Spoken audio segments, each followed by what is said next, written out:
नमस्ते। Pregnancy to parenting में आपका स्वागत है। आज की इस वीडियो में हम बात करेंगे कि प्रेगनेंसी के टाइम पे वॉकिंग के क्या क्या बेनिफिट्स है, प्लस हम ये भी जानेंगे कि क्या क्या प्रिकॉशंस हमें वॉक करते टाइम लेने चाहिए और क्या किन किन चीजों का ध्यान रखना चाहिए, कब कब हमें वॉक करनी चाहिए और कितनी देर तक वॉक करनी चाहिए। क्योंकि आपको भी पता है कि मेरी भी सेकंड प्रेगनेंसी चल रही है, तो मैं अपना एक्सपीरियंस भी आप लोगों के साथ शेयर करूंगी। तो वीडियो बहुत ही इन्फॉर्मेटिव है, वीडियो को एंड तक जरूर देखना और चैनल पे पहले बार है तो प्लीज सब्सक्राइब करना बिल्कुल ना भूले। वीडियो अच्छी लगे तो बड़ा सा लाइक कर दीजिएगा। चलिए शुरू करते हैं आज की वीडियो। सबसे पहले अगर हम बात करें प्रेगनेंसी में बेनिफिट्स की, तो देखिए अगर छोटे छोटे बेनिफिट्स की अगर हम बात करें तो बहुत ज्यादा हो जाएगा, वीडियो भी बहुत ज्यादा लंबी हो जाएगी और ये बोरिंग भी हो जाएगा। तो आप मेन बेनिफिट्स की जब मैं बताऊंगी तभी आपको इसकी इम्पोर्टेंस पता चल जाएगी कि प्रेगनेंसी में वॉकिंग के कितने ज्यादा फायदे होते हैं।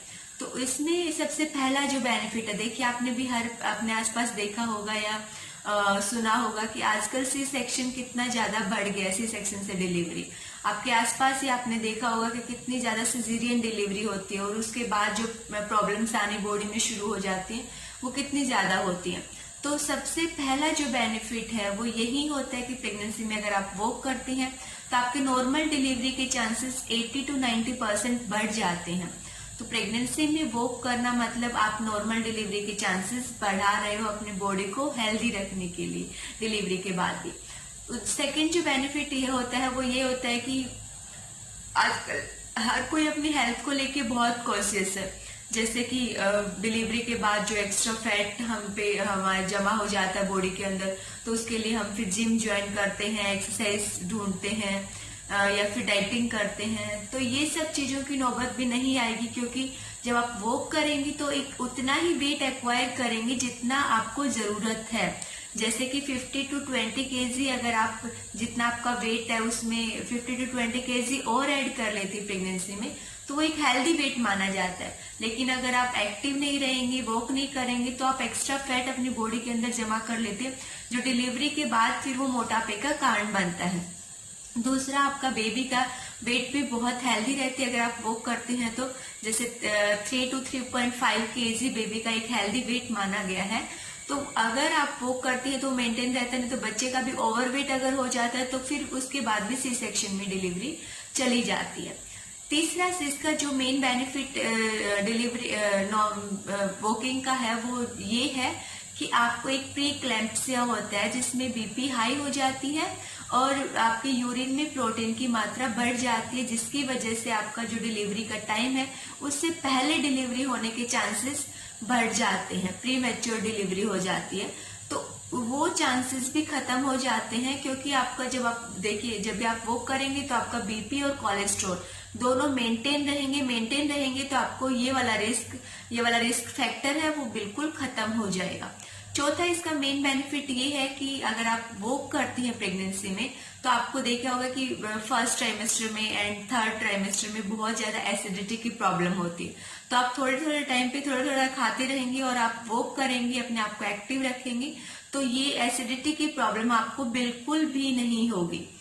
तो फिफ्थ जो बेनिफिट है वो ये होता है कि आपका जो देखिए आपने सुना होगा कि डायबिटीज की प्रॉब्लम भी बढ़ जाती है। तो जब आप वॉक करेंगे तो जेस्टेशनल डायबिटीज की प्रॉब्लम भी खत्म हो जाती है या फिर वो होती ही नहीं है। तो ये सब इसके मेन बेनिफिट्स थे कि जैसे हम वॉक करते हैं प्रेगनेंसी के टाइम पे तो हमें क्या क्या बेनिफिट्स होते हैं। उसके बाद अगर हम बात करें प्रिकॉशंस की कि क्या क्या हमें नहीं करना चाहिए, तो देखिए सबसे पहले आपको ये नहीं कि टहलने जाना है, कुछ देर वॉक करके आ जाना है। आपको एक प्रॉपर अच्छी सी वॉक करनी है, जिसके लिए आपको कंफर्टेबल शूज पहनने हैं।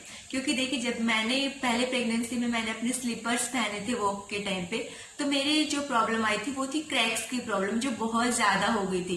क्योंकि आप जब वॉक करते हैं आपके हल्के से भी क्रैक्स हैं, वो क्रैक्स बढ़ते चले जाते हैं, उनमें एयर घुस जाती है। एयर की वजह से वो क्रैक्स धीरे धीरे बढ़ते चले जाते हैं।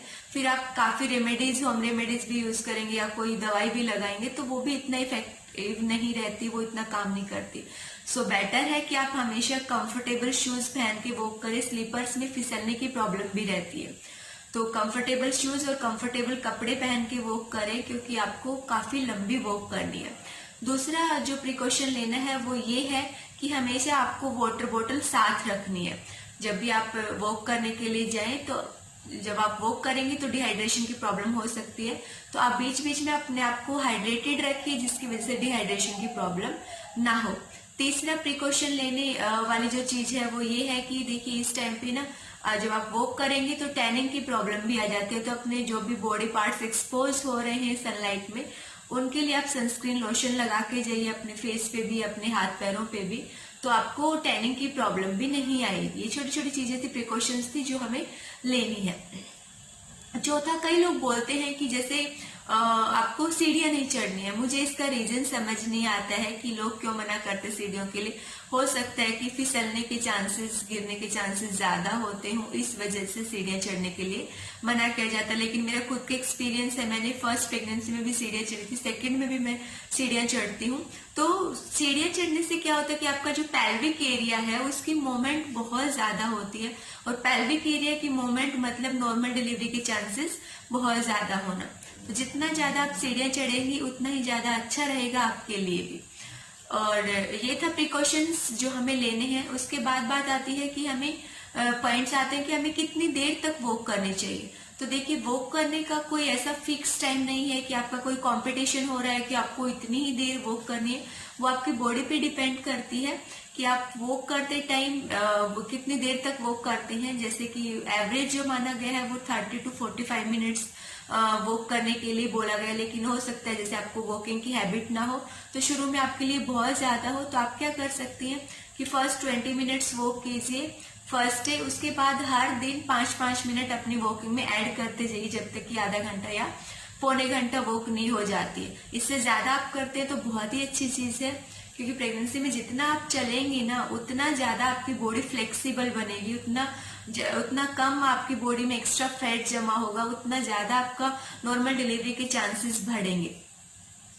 तो आप इस तरह से वॉक कर सकती हैं कि आप 30 मिनट्स वॉक किए। अगर 30 मिनट्स कंटिन्यूसली नहीं हो रहा है तो आप बीच में ब्रेक ले लेके भी वॉक कर सकती हैं। दूसरा इसका पॉइंट ये आता है कि फिर हमें कब वॉक करनी चाहिए। तो देखिए, वॉक आप कभी भी कर सकते हैं, कोई भी प्रॉब्लम नहीं है। आप शुरू से, प्रेगनेंसी की शुरुआत के टाइम से लेके लास्ट तक वॉक कीजिए। वॉकिंग जो है वो एक सबसे सेफ एंड बेस्ट एक्सरसाइज है प्रेगनेंसी की, तो आप कभी भी कीजिए। लेकिन जैसे फर्स्ट 3 to 5 मंथ्स बहुत मुश्किल हो जाता है, क्योंकि हेडेक, नोजिया, फैटिग ये सब रहता है, वॉमिटिंग, तो आप वो अवॉइड करके जब भी आपको कंफर्टेबल लगे वॉकिंग के लिए, आप रेडी हो तब आप वॉक कीजिए, बट अपने आप को एक्टिव हमेशा रखिएगा। और दूसरा ये रहता है कि अगर मॉर्निंग में वॉक करते हैं या इवनिंग में वॉक करते हैं तो मॉर्निंग में 7 बजे से 10 बजे तक जो सनलाइट होती है तो उसमें विटामिन डी बहुत ज्यादा होता है और अल्ट्रावायलेट रेज से भी हम बचते हैं। तो सुबह 7 बजे से 10 बजे तक की सनलाइट और शाम के 5 बजे के बाद की सनलाइट बहुत अच्छी होती है हमारी बॉडी के लिए। तो आप मॉर्निंग के टाइम पे और इवनिंग के टाइम पे वॉक करें तो सबसे बेस्ट रहता है। दूसरा, आपको खाना खाने के बाद वॉक करनी चाहिए। जैसे आप डिनर कर लिया, उसके बाद आप सीधा सोने ना जाएं, आप वॉक पे जाएं, थोड़ा बहुत टहलने जाए। जैसे वॉकिंग तो आपने 5 बजे के बाद कर ली, उसके बाद जैसे खाना खाने के बाद भी आप थोड़ा सा टहलना आपके लिए, आपकी बॉडी के लिए बहुत जरूरी है। तो ये सब चीजें थी जो हमें हमेशा ध्यान रखनी है वॉकिंग के टाइम पे, और कितनी देर वॉक करना चाहिए, कब कब करना चाहिए, पूरी की पूरी जानकारी हमें इस वीडियो में ली। और आप हमें कमेंट सेक्शन में जाके कोई भी प्रेगनेंसी या पेरेंटिंग से रिलेटेड कोई क्वेश्चन आपका हो तो आप पूछिए, हम जरूर कोशिश करेंगे उसका आंसर करने की। Thank you.